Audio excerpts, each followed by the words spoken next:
Hi, hey, hello, welcome back. It's looking great, isn't it? So first off, we'll readjust this uptrend because we didn't break it. We kept it going. Were able to maintain our support at the 93, 92,000 zone. We did not touch that area. There was a bit of whatever divergence, anything, and ultimately we had the price continue going higher for Bitcoin. Now, I didn't stream yesterday. I didn't stream last night. What had happened was it mainly has to do with China news. Okay, we didn't get to a trade deal yet. There's talks about it. I'll get into that later. But of course, China needs to sustain their economy because they know that it was going to be impacted by the tariffs. So what did they do? They started injecting liquidity, which we'll also talk a bit more about later. So that happened, of course, suspiciously at the evening time. And it's also happening right now, just now. If I go into a smaller time frame, we'll see that Bitcoin has just ripped above $98,000 literally right now as we're speaking. I even have the thumbnail at 97,000. Like, that's how sudden this increase was.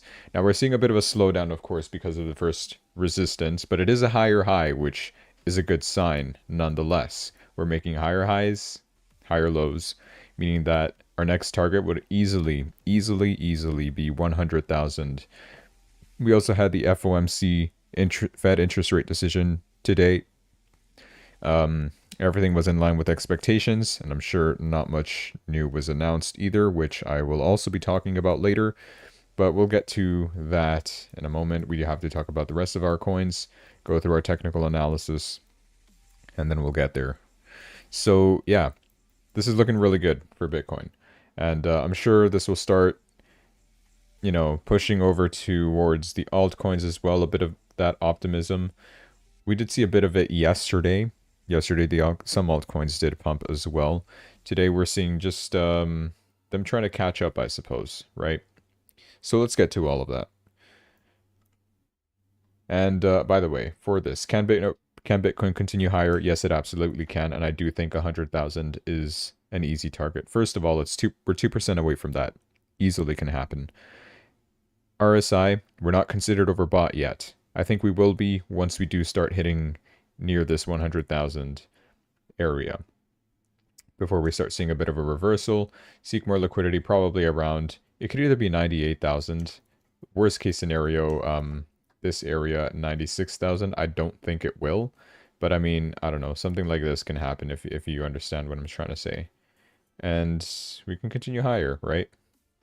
Start seeking some support from there, and I think we'll be able to easily continue higher like that.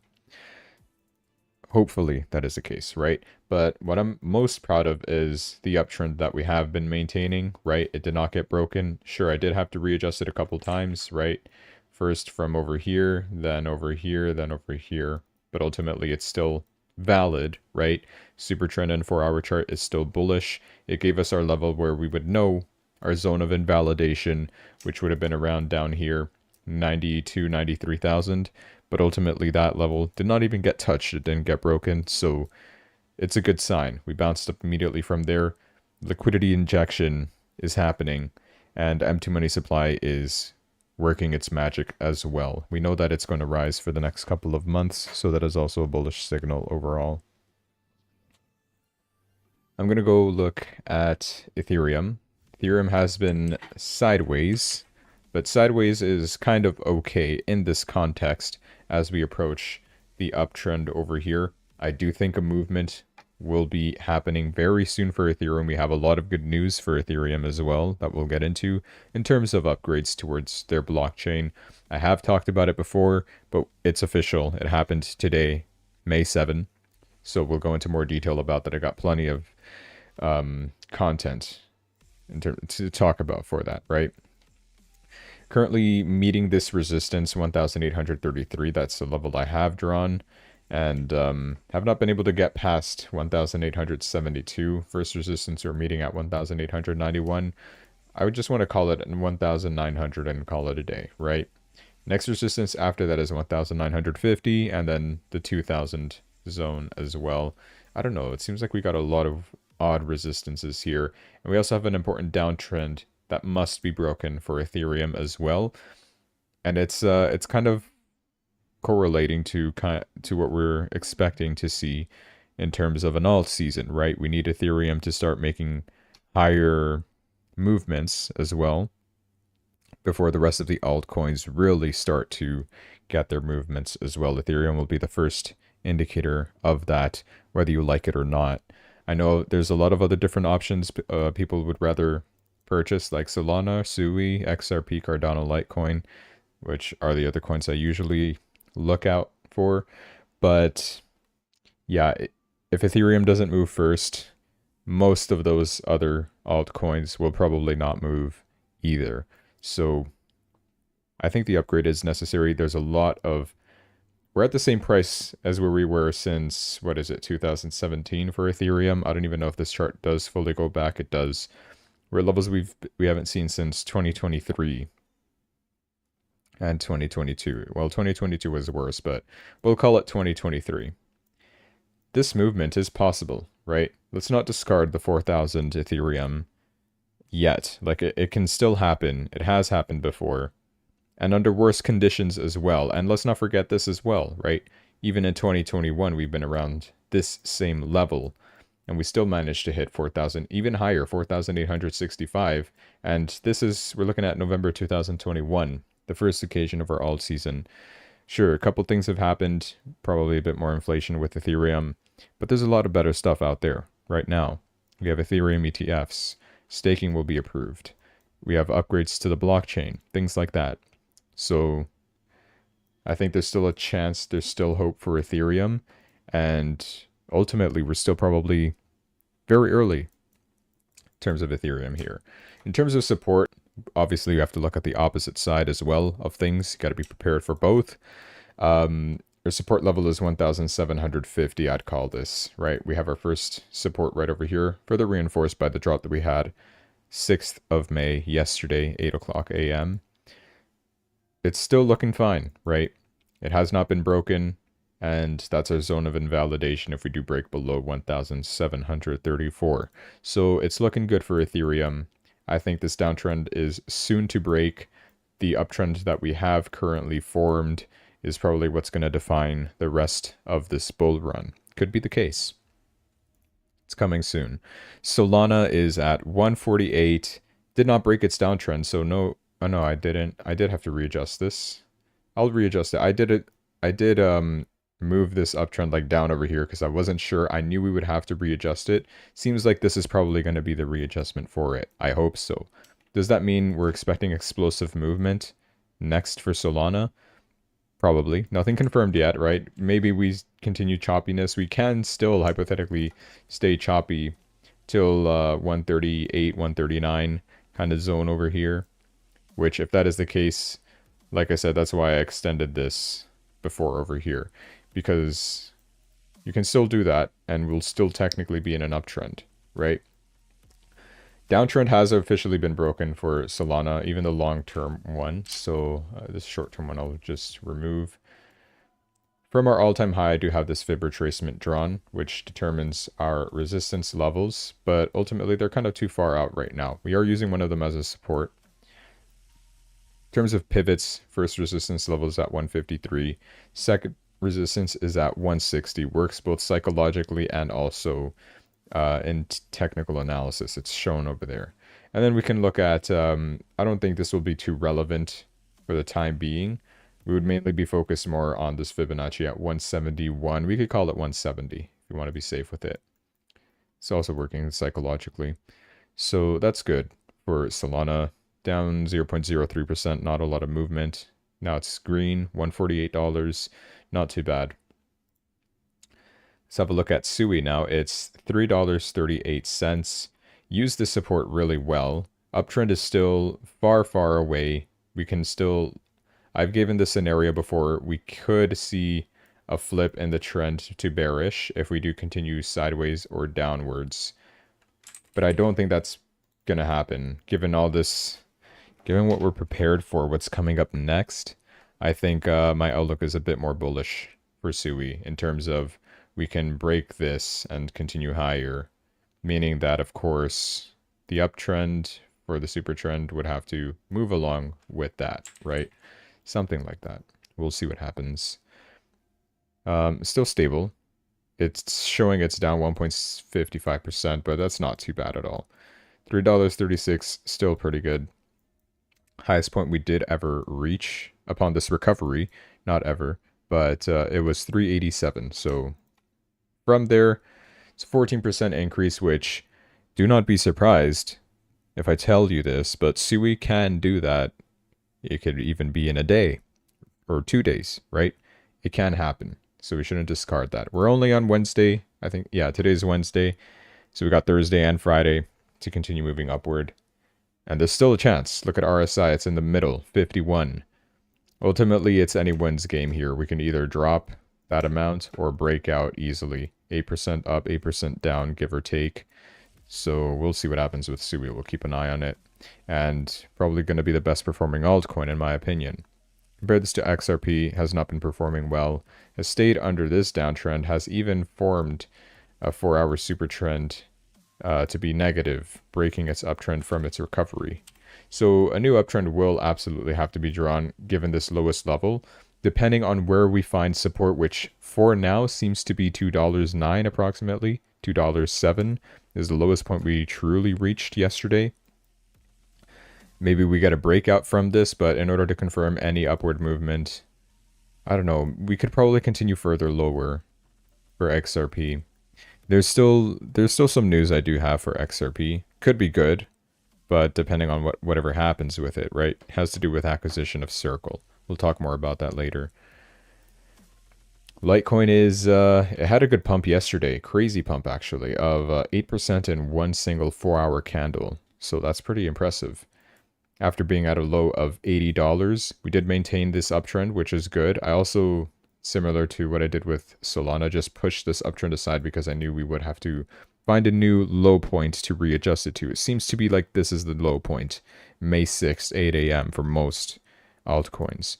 So we easily broke out over here, stayed above 92 for a moment, 91, and then dipped to this low of 87 once again. 87 is an important level over here that we have drawn.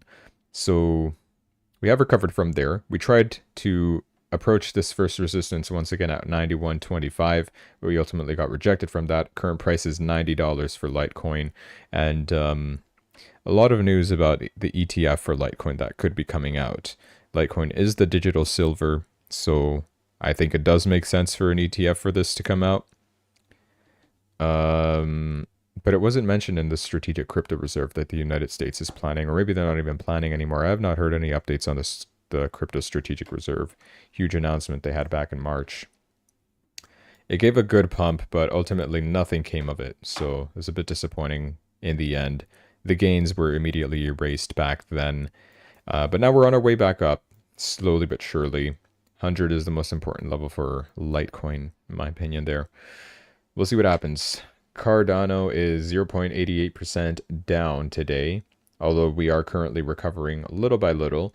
Current price is 68 cents. We did not flip the super trend, which is a good sign. We can easily just readjust this. Once again, this is the 6th of May, 8 a.m. low point in the 4-hour chart. And yeah, we're on our way back up. We're using the support level pretty decently as well, 65, 66. Super trend invalidation would be below 64, which we have not broken. Our lowest point was 64.2.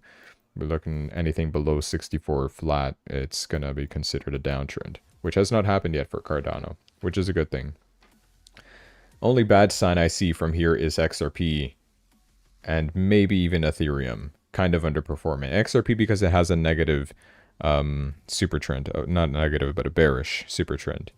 And then we have Ethereum where it's just, it's there, but it's like choppy. It's sideways, right? Most altcoins really are, but we're seeing some good swings in a lot of them.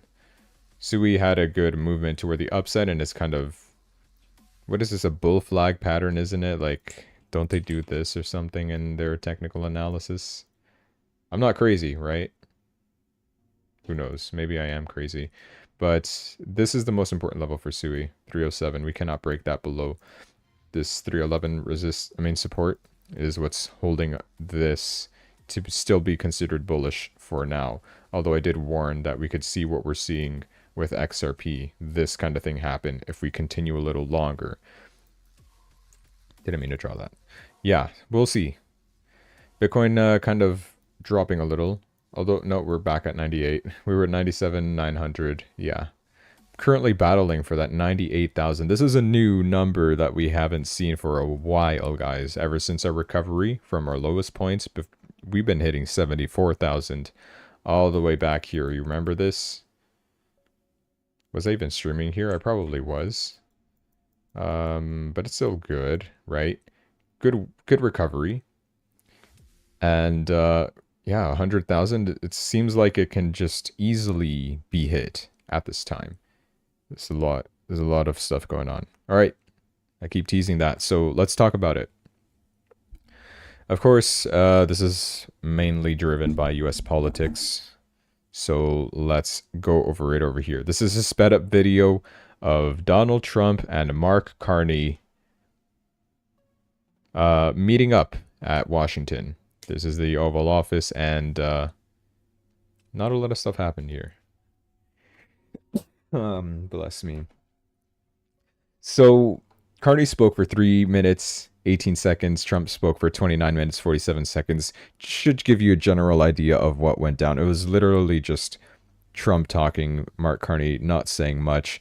The only things he did say that were kind of relevant is that, you know, Canada's not for sale. We will never be a part of the United States. Canada's the biggest trade partner of the United States. You guys kind of need us. Meanwhile, Trump is like, oh, you know, never say never, right? We're going to probably get the Canada 51st state thing. You won the election in part because of me, but yeah, congratulations. I think you did great in the debate, in my opinion. I think that's sarcasm. He did horrible in the debate, in my opinion. What else did he say? Something. We don't need Canada, right? We are self-sustaining, and we're hoping that Canada will also be self-sustaining. Stuff like that. And then the rest of it was just answering questions about literally anything else that had nothing to do with Canada, such as like tariffs on other countries, things like that. In terms of tariffs to Canada, that was discussed, and Trump said, yeah, not a chance that he's going to be removing the tariffs about in Canada, which, yeah, whatever. Deserved, I guess. This is the guy you guys elected for to stand up against Trump. And I feel like it was just a big waste of time for all this. Pretty funny. Yeah, ultimately nothing came out of that, is the bottom line. One thing that Trump did mention there, though, he did say that there was an earth-shattering announcement that will be coming soon. And that's gotten a lot of people excited. Like, what's it going to be? Is it going to be, you know, something to do with stocks? He mentioned it would not be tariff-related, so, okay. Maybe it's something crypto-related, hopefully. You never know, right? What if, you know, we're a bit overdue with how they're going to be buying more Bitcoin from the strategic reserve that they have. So that's yet to be announced. We don't know for sure. He said that it would be happening either Thursday, Friday, or Monday. Another thing that was talked about, I'm getting ahead of myself. I'll leave that later. Trump said it's not about trade. It's going to be something positive. So we'll see what happens. Latest by Monday, we'll see what that news is. Look at this. Alt season's already trending. Why? Anyway. So this is this is what's gonna happen here. What's gonna happen? What happened? What happened today was the FOMC meeting, in which there was no rate cut as expected, and we had Jerome Powell speak as well today. But before he spoke, before these not the tariffs, before the interest rate was announced, was decided, the decision was made, Trump posted, I think it was on Truth Social, that he will not be pulling back the 145% tariffs on China, and there's no potential for pulling back tariffs on China, which kind of gave markets a bit of a shakeout before, you know, the FOMC meeting itself. Like, we don't need enough more volatility. Like, there was already enough volatility before that Fed interest rate decision was made. Just wanted to point that out there. So that's where we saw a bit of red in preparation for that, a bit excessively, to be honest. But Bitcoin did not overreact. I don't think too much. We had a low of 95,700 approximately. It wasn't too bad. But I'll talk more about China later because there's so much more relevant to China. First, let's get through the FOMC meeting. Fed Chair Powell, he didn't mention too much. Nothing much changed. The perspectives kind of stayed the same. And I guess the market, in the end, sort of was okay with that. It started off like a little bit low after the decision was made, but when Powell started speaking again, things started rising a little bit. I was watching it live. He's saying that there's still risks of, higher unemployment and inflation. Still with that. And here's like the key points that were mentioned. Downside risks have increased. He doesn't see big economic effects in the data yet from tariffs. So he's saying, oh, we need more data. We need to be more patient. We're not in a rush to cut any rates or anything like that. Things like that. He was asked about March projections for 2 rate cuts. Says he can't make a projection now. We'll have to wait until June to see any updates on that. If you don't know what this means, back in March, the Fed usually will give, I think I could find it here, not the actual projection itself, but when these projections are made by the Fed, it shows over here on the aggregated calendar. I can't go back. It doesn't show the previous meetings, and it doesn't even show me what I'm looking for here, unless I'm blind. Historical. Yeah, this doesn't help. Oh, is it this? No, that's not what I'm looking for. Aggregated. No, this is not what I'm looking for. Current. I can't go back. I can't go back in time. But usually there will show like an asterisk somewhere, which I'm trying to find. I swear I've seen it before, and now it's not here. Okay, well, I guess it doesn't exist anymore. But there was a way to know that which one of these meetings we would have a Fed projection of how many rate cuts would be happening. And we had that previously in the meeting before this one in March, where we were expecting, given a worst case scenario, if tariffs were to absolutely destroy the economy or whatever, I don't think it was to that extent, but given just projecting a bad economy, we would still likely get 2 rate cuts by the end of this year. Which is fine. 2 rate cuts are fine. But of course, the market would like more. Given the early market data that we were getting, thinking that this was after tariffs have taken effect, but tariffs have not really taken full effect, like Jerome Powell is saying. So, market was projecting up to 4 rate cuts this year, which I've covered before. We were getting one in June, we were getting another one in July, in September, and in December, something like that. Now that chance is now dropped to 1, 2, 3 rate cuts. We're probably going to get 3 rate cuts this time. If it's 2, it's still going to be fine. They asked if there was any updates, if Jerome Powell has any updates on that. He says that for now, no. We'll wait until June, and then they will say, you know what, yeah, we're expecting 3 rate cuts, or we're expecting still the 2 rate cuts, or maybe 4 if everything is going super well. We'll see. Right? As of right now, June meeting, we have an 80% chance of not getting a rate cut, which ultimately that's not what the market wants to see, because I think this one before, in June, we were expecting a rate cut before, but now not anymore. 1, 2, 3. Yeah, it was something like that. We were expecting one in June, July, September, nothing in October, and then December. It was something like that for the 4 rate cuts. Now it's just 3, which is still fine, but, the more the better. That's what I wanted to say about that. He's not seeing slowdown show up in actual economic data yet. Quantitative easing wasn't beyond the confines of our mandate. He can't confidently say it if he knows the appropriate rate path when he was asked about that. Also mentioned that there are cases in which rate cuts would be appropriate this year, so he didn't rule them out completely. That gave a bit of optimism to the markets. And he's saying that whatever Donald Trump is yapping about, we don't care, right? Presidents call for rate cuts. It doesn't affect our job, is what he says. They are an independent from the government, right? They're supposed to do their own thing. They have their own goals. So that's ultimately his defense against that, right? Doesn't care what Trump says. He says we'll know more with each week and month where tariffs will land. When things develop, we can move quickly if appropriate. Underlying inflation picture is good, so he admits that under what Trump has been saying. But he says he can't say how long it will take. The great deal of uncertainty about where tariff policy will settle there's a great deal about the uncertainty of tariffs. It's still too early to know where things will settle, is what he says. It's time to wait before adjusting policy. Near-term inflation expectations have moved up. He's still expecting inflation to rise, even though it's dropping currently. He's thinking that's because tariffs take a while to take their effect.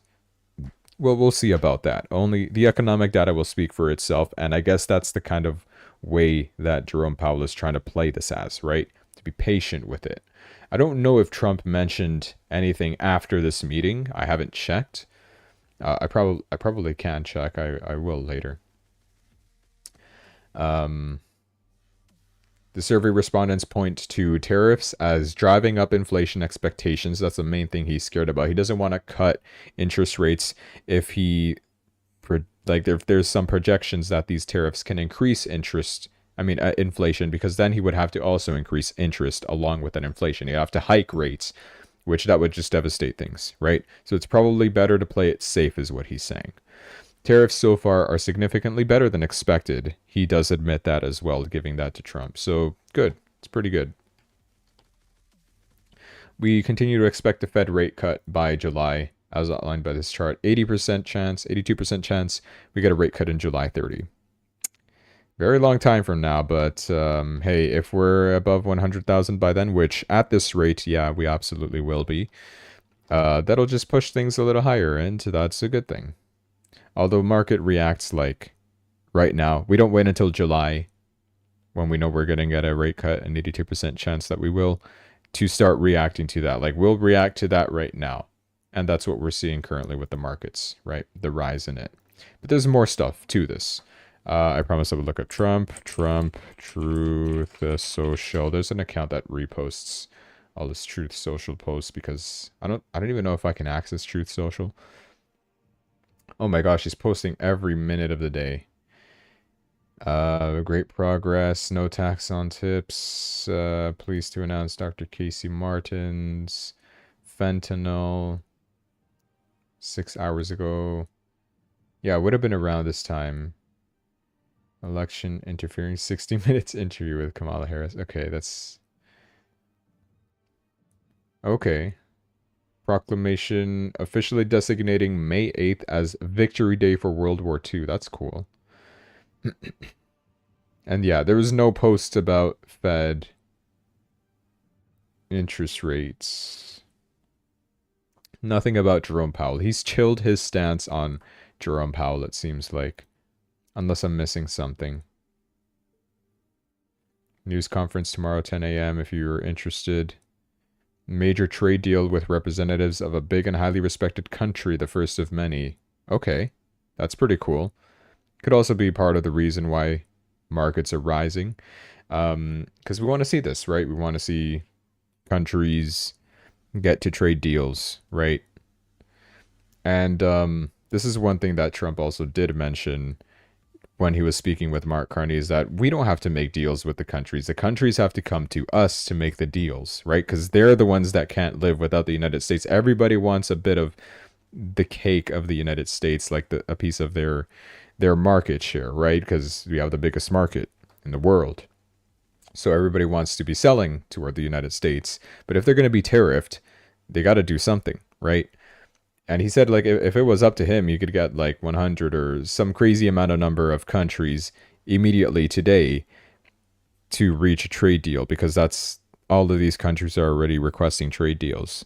But he says he's going to wait them out. So I do think that this tariff thing is going to be a long-term play, especially because the tariffs are there so that the United States can generate revenue it's going to be a good thing overall because they would be able to, pay off a massive part of their debt or save up all that money for other stuff, right? Maybe buying Bitcoin. Yeah, I don't know, right?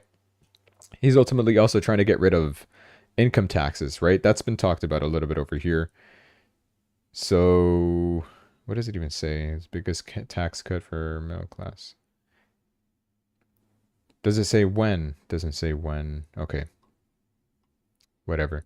You get the point. This,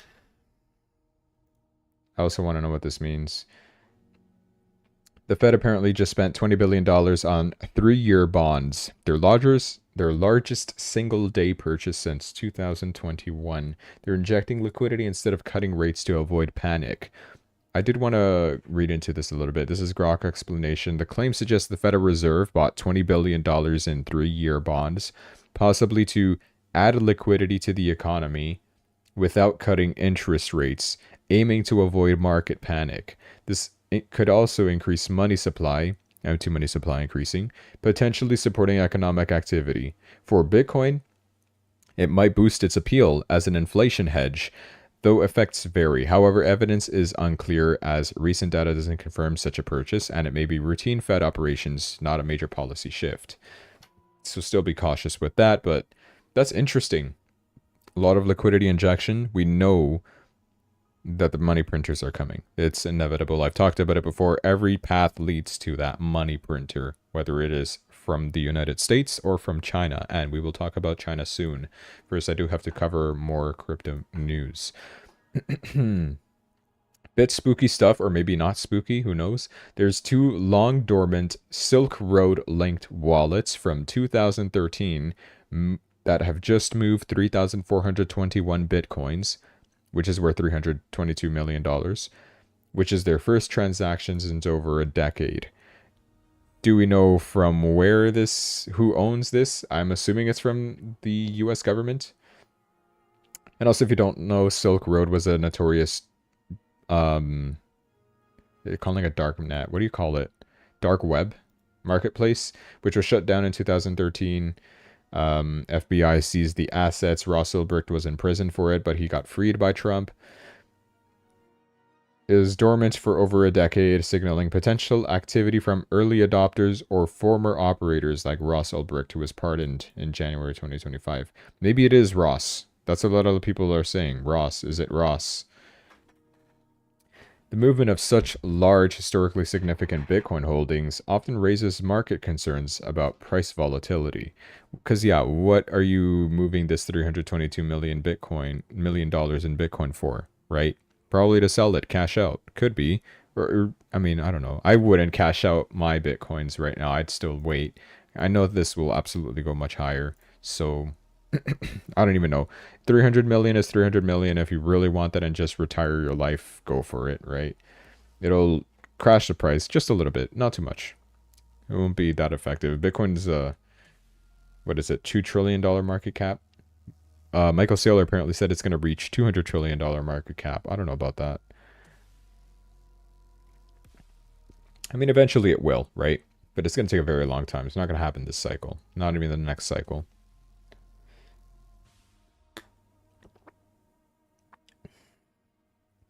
So, yeah, blockchain analytics trace these funds to Silk Road's illicit past, yet the lack of subsequent movement from the receiving wallet suggests the coins may be settling into trusted custody. Hopefully that is the case, reflecting Bitcoin's growing integration into regulated financial systems. Also, this is only 3,000 Bitcoins. US government has almost, 200,000. So I doubt it's them.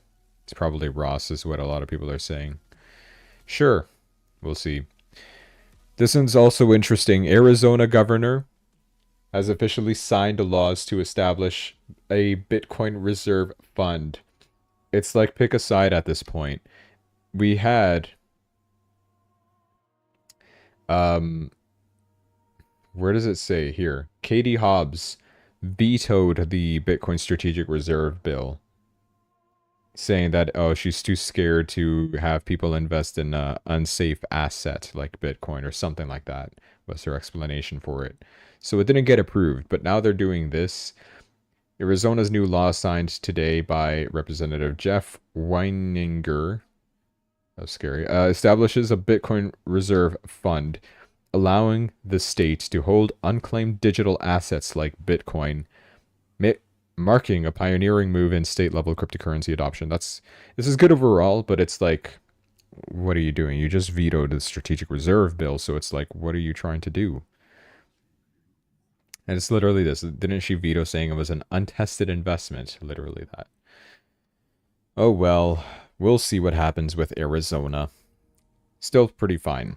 Ethereum, let's talk about it. So they just completed their Pectra upgrade is what they're calling it. It's the most significant update since shifting to proof of stake, which happened in 2020. When did ETH switch to pause? 2022. Switch from proof of work to proof of stake. Which had to do with reducing Ethereum's energy consumption at that time. What this update, though, aims to do is to enhance wallet functionality, things like MetaMask, optimize overall network efficiency, and streamline staking, and significantly increase the maximum stake per node from 32 to 2048 Ethereum. I don't know what that means specifically, but I'm assuming staking will be better. And Ethereum staking will be coming to the ETFs. The bill is there. It just has to get approved. And as literally everything else, it seems to have been delayed to a later date. I think this May, late May, we'll probably get some updates on some of the ETFs and Ethereum ETF staking. So we'll see about that. And the downtrend, I don't agree with this specific downtrend. I don't even know why I'm sharing this, but we're going sideways is the main thing, because what's going to happen with this whole Pectra thing? Is it going to be the thing that makes Ethereum rise once again? This Ethereum upgrade, I mean, it could be. The biggest Ethereum upgrade since the merge is coming, and this time you'll feel it. It's called Pectra, and here's why it matters. Do I read all this? Yeah, we'll read all this. I'll try to go as fast as I can and try to make sense of this as best as I can. The merge was for the protocol. Pectra is for the people. For years, upgrades made Ethereum work better. That explains the great price, right? Let me go to Ethereum chart. 1,826. It's Ethereum's glow up. Okay, pal. So what's new in Pectra? A lot. This is where Ethereum starts to feel like a modern network. That's something that they did mention. Like, they wanted to make it more like Bitcoin, right? So there's going to be fewer clicks, smarter wallet, cheaper transactions, cleaner staking. Let's break it down. Fewer clicks, more doing. No more approve or confirm loops. No more double signing for every action. Pectra reduces how many clicks it takes to do what you want. I think I know what they mean. I have tried sending Ethereum before, and there's... I guess I understand what they mean with the clicking. Like, you can choose 3 different options of, like, do you want your Ethereum to arrive faster? It'll cost more in transaction fees. Or it could take longer and it will cost less. I always go for the take longer, take your time, and charge me less, because this is money I'm paying for a transaction to transfer from one place to another. And I don't care about the time ultimately, because I'm not going to use it immediately. It's going to be there for a long time, so I don't care about how long it takes. That was the thing. Smarter wallets. Wallets used to just hold keys. Now they get a brain. Pectra lets normal wallets act like smart contracts. You can batch transactions, skip approval pop-ups, pay gas in any token. Less friction, more freedom, more possibilities. Okay. Cheaper transactions. Pectra upgrades Ethereum's ability to handle data. More blobs, better scaling for L2s, lower costs, especially during high traffic. That's pretty good. Pectra doesn't just make Ethereum bigger, it makes it smoother, smarter, and mainstream ready. Okay. I mean, it's necessary, right? If you're going to get all these you have ETF, right? These institutions will start using Ethereum. They want to start building dApps on top of Ethereum, DeFi, etc. So it's bound to improve. And man, Don't forget that Trump has a lot of Ethereum, so this is absolutely going to be good for him. The Trump family in general, I'm saying. I mean, you know, World Liberty Financial. The Ethereum staking, that's been upgraded. Staking becomes more flexible and efficient. Raise validator cap from 32 to 2048 Ethereum. What does this mean, raising the validator cap? Does it mean like we can... There's more Ethereum... I don't know.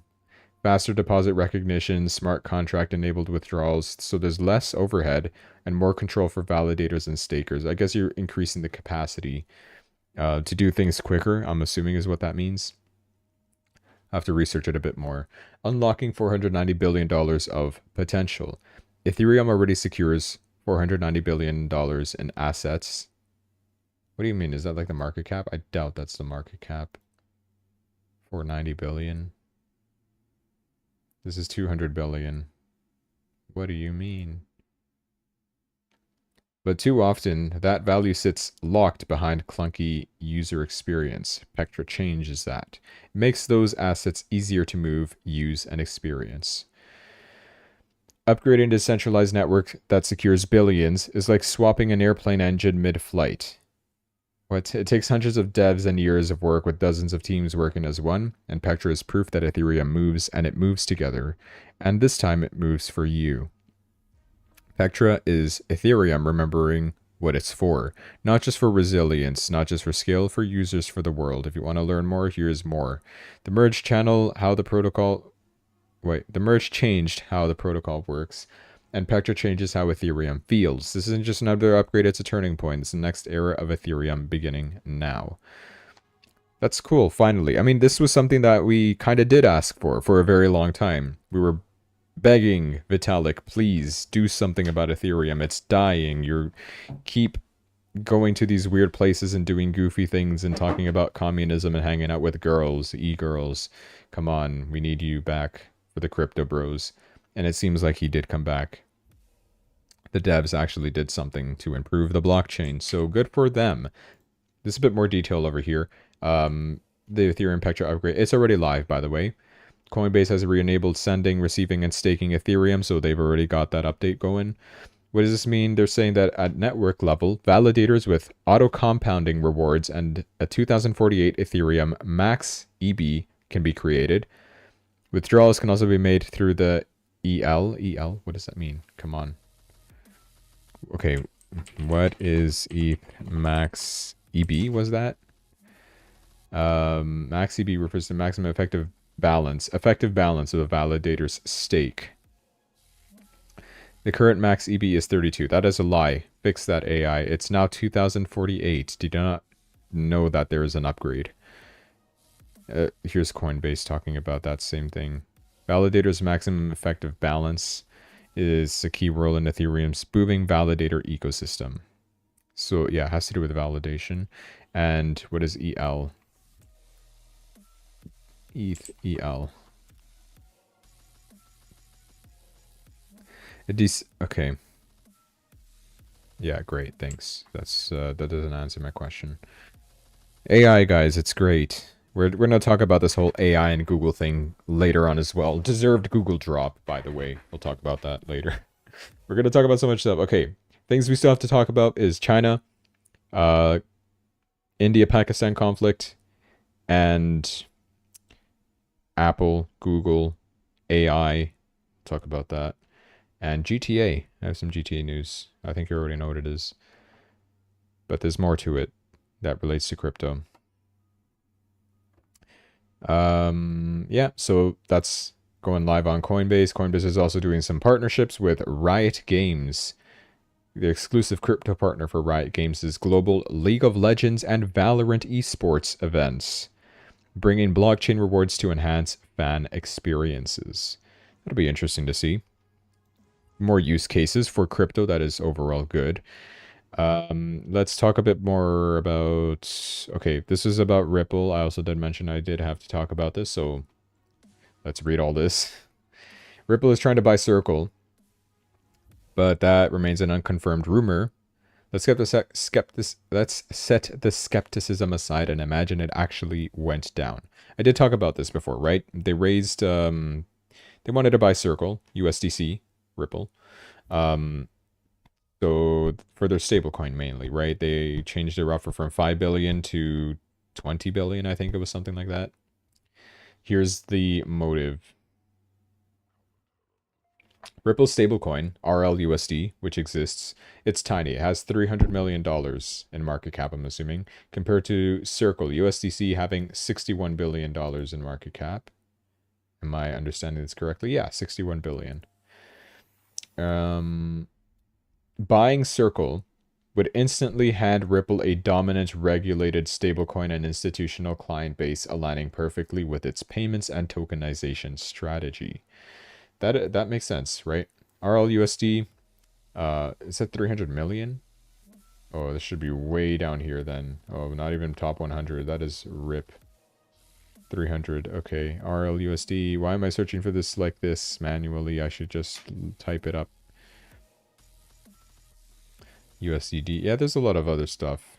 Why does Luna Classic exist still? I probably still have this coin. That is crazy. Do Kwon, what have you done? Alright, I'm looking up USD. Not coin is down there, I just saw. RLUSD. Number 215. Yeah, I skipped it somewhere. But yeah, this is their stablecoin. Ripple's stablecoin. Ripple's recent XRP price surge, where makes a bold acquisition financially feasible. Why Circle said no is that they anticipate a much higher valuation soon given its recent IPO filing. That is also true. They will be launching on the stock exchanges. The CEO, which is Jeremy Allaire, sees that the IPO not as an exit but as a way to build essential financial infrastructure long term. Accepting $5 billion now is simply selling themselves short. They know that they will be worth a lot more, which is why they were offered, I think, 20 billion. Maybe it talks about it later. There's strategic implications for Ripple. Acquiring USDC would catapult Ripple into a key global financial player, significantly boosting its payment settlement infrastructure. The merger would integrate Circle's $25 trillion annual transaction volume, fintech connections, and regulatory ties into Ripple's expanding fintech ecosystem. It signals Ripple's strategic pivot beyond XRP, building broader fintech rails after recent acquisitions like custody and prime brokerage firms. Okay. The market shakeup, so USDC, XRP, stablecoins. USDC under Ripple could more aggressively challenge Tether, consolidating market influence. That's true, because you have two teams against, two teams combined to try to take over Tether, because Tether is the most popular. USDC is a pretty close second, right? They used to be pretty close. I don't know. Kind of dropped in market cap by now, but USDC is still used a lot. But Ripple acquiring this would just improve it, maybe, and have more people trust in USDC a little bit more. For now, for whatever reason, we trust more in USDT. I mean, everybody just uses USDT. That's probably why I do it too. But yeah. XRP supporters argue USDC's liquidity integration with RippleNet could push bank adoption of XRP. Okay, get some institutional investors in there. There are skeptics highlighting Ripple's bid as proof stablecoins, not XRP, might be the true bridge currency. The crypto power dynamics, Ripple acquiring Circle would significantly shift power within crypto infrastructure, creating a fintech giant controlling key digital finance networks. Okay. A combined entity might face regulatory hurdles, yet highlights a broader competition to dominate crypto payment rails. The big picture, Ripple's potential $5 billion Circle bid accentuates the immense strategic importance stablecoins hold, representing a ticket to crypto dominance and the future of money. The United States also is talking about stablecoins and which one will they use. There's always been a lot of talks about Ripple, which is why they made their stablecoin, and just acquiring USDC would just make things better for them, in my opinion. And the bid went up to 20 billion, so I'm not crazy. There you go. Some exchange news. OKX is now available in the US. MEXC will introduce the possibility of 1000x leverage if you're feeling a little extra spicy. And now it's time to talk about China. Let's go. Don't remember if I shared this. No, obviously I didn't. It was posted today. China boosts their gold reserves for the 6th consecutive month, which means they now hold $243.6 billion worth of gold. That is why we saw the huge price surge in gold. Yeah, now Bitcoin next, right? And I think that might be happening now. Bitcoin next. Soon, hopefully. Because of this. This news came out yesterday. Midnight yesterday. China's central bank has cut key rates and they have injected 1 trillion yuan to help stabilize their economy because it was not good. So they turned on the money printer. This is bullish for Bitcoin. The Popular Bank of China, I think that's what it is, announced that they are reducing the bank reserve requirement by 0.5%. Am I correct? People's Bank of China. I said, what did I say? Popular? Personal? Yeah. People's Bank of China. They're reducing the bank reserve requirement by 0.5%. This will release $139 billion, the equivalent of 1 trillion yuan, in additional liquidity. They're injecting this into the economy, guys.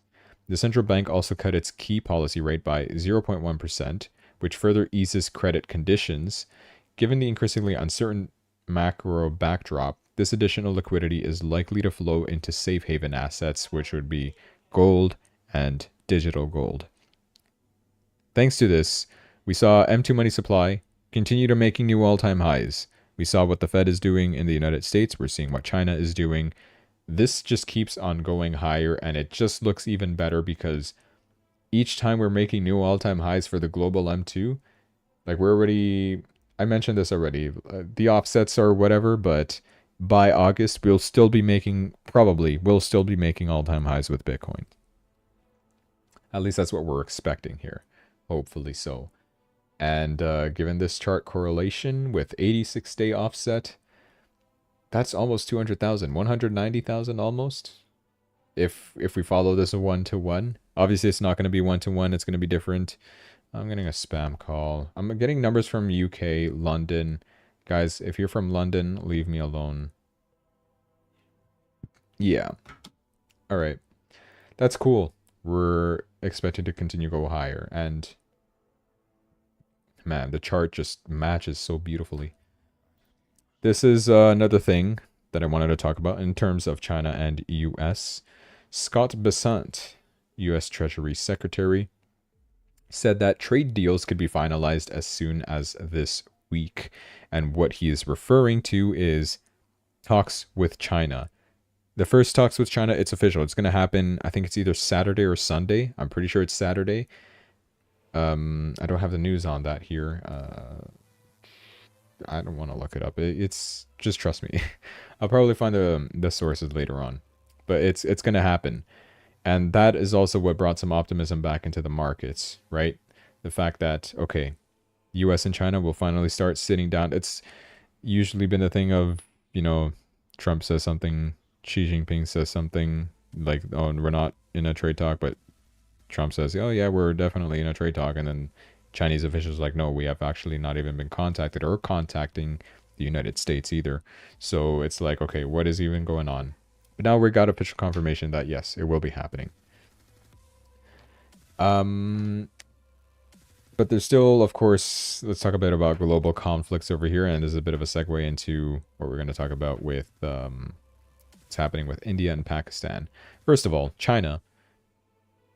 Xi Jinping says that Taiwan's reunification with China is inevitable and unstoppable. So, yeah. That's probably still going to happen. It's I've mentioned it before, right? Main conflicts right now, at least that I know or care about, seem to be Russia, Ukraine, Israel, Iran, China, Taiwan, and now it's India, Pakistan.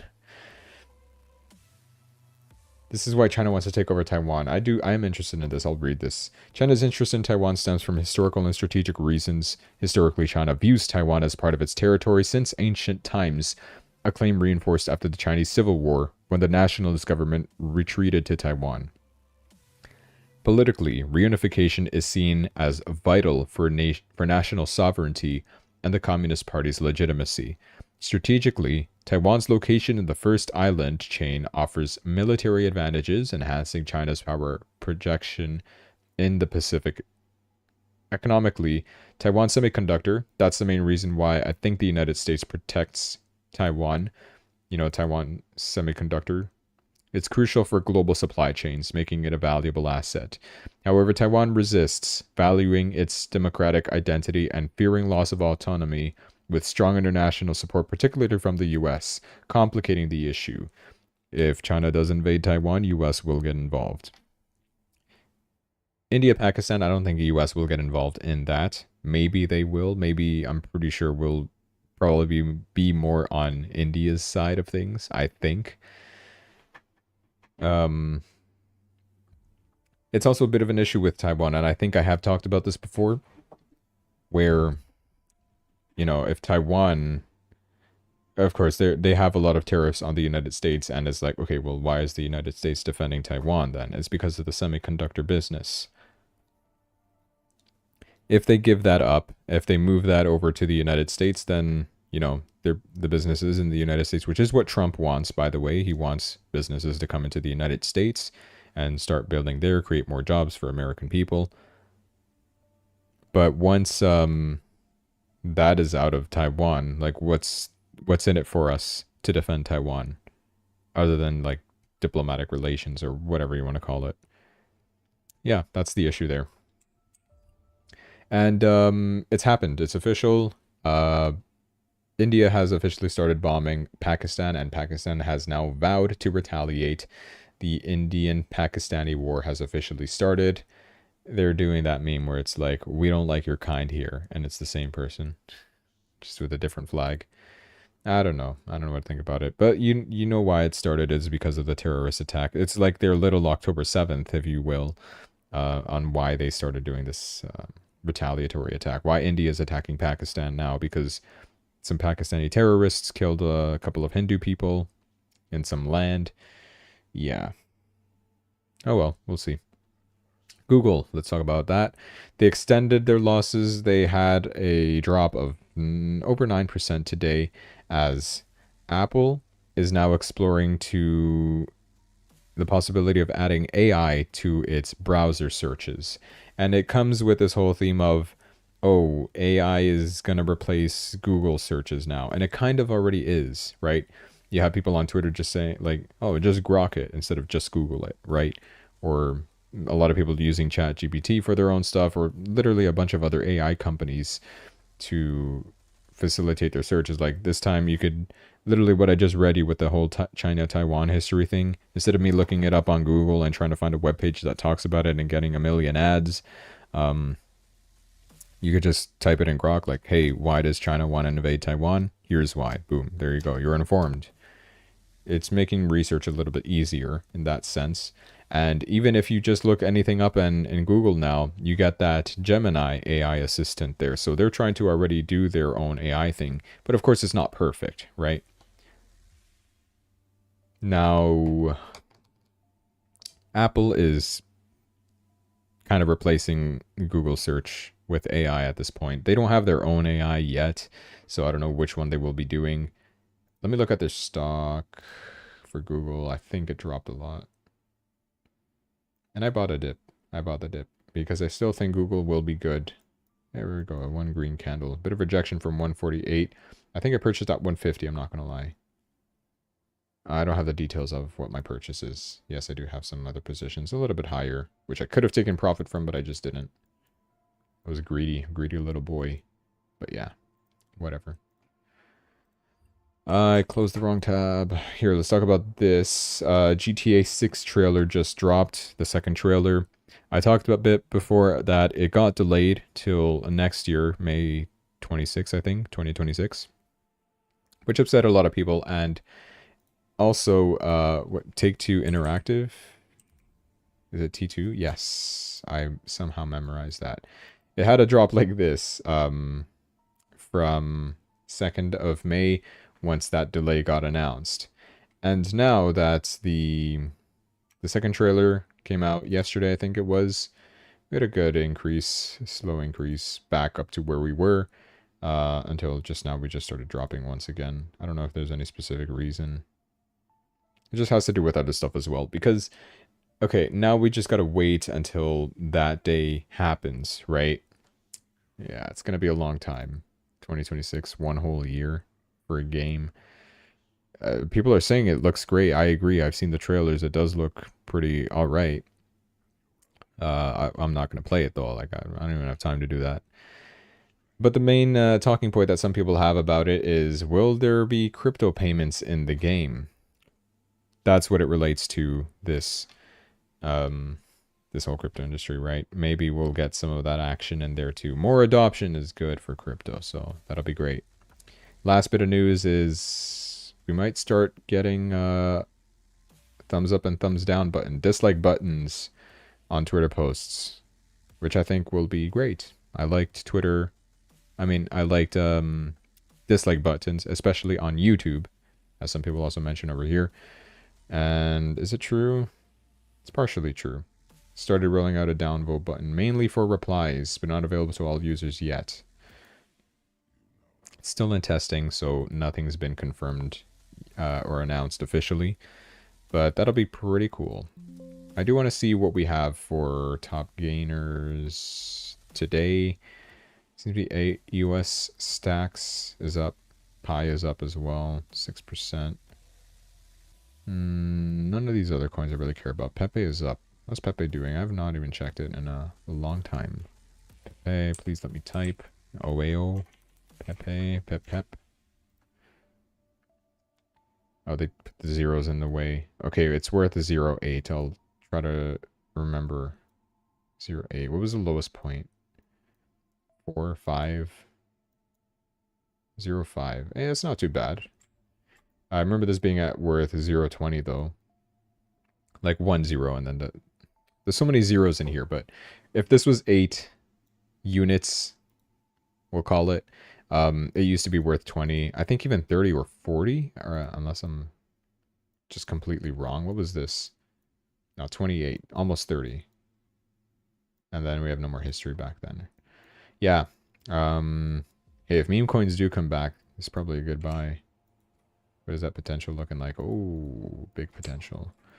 It's very speculative, though. I don't even know if Pepe will come back. I mean, it's been a strong, prominent meme for years. Like, I still remember this from, like, 2020. It's always been a thing, right? So, we'll see. Oh, I think even way before that. When was Pepe originally created? I don't know. The meme coin about it, though, I don't know if the hype will still be there. It's speculative, like I said. But there's not that much downside. The way I see it. I know the community's still strong. The meme is still good. Nobody gets bored of it. So yeah. That'll be all for today. Thanks so much for watching. Hope you enjoyed. Tomorrow, what are we getting tomorrow? Probably nothing. Jobless claims, yeah, nothing's gonna happen. Bunch of feds will be talking Friday. Nothing as much is gonna happen. So, you know, not a lot of news means not a lot of bad news either, right? So, possibility of us just slowly rising.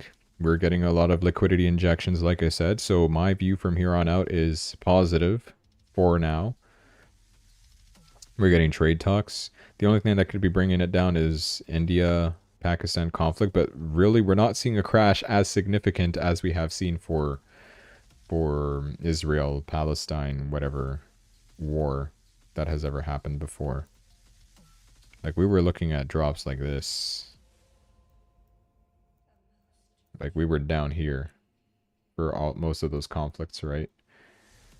Even before, like, taking off. October 2024.